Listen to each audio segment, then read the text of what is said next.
ভাই হাসান ভাই রাখেন রাখেন এক মিনিট ভাই আড়ের মানুষ নিয়ত মানুষ আপনি জোলাই যোদ্ধা আপনি একজন জোলাই যোদ্ধা আমি সংসদে সব সময় জোলাই নিয়ে কথা হয় আমাদের এই যে সুন্দর করে ওনারা এটা বলতে চাইতেছে কিন্তু সমস্যাটা যেটা হইছে সেটা তো সবাই একসাথে বলতে চাইতেছে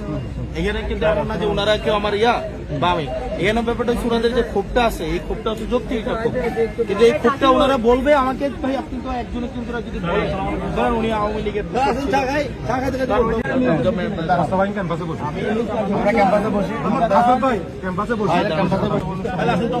এই পর্যন্ত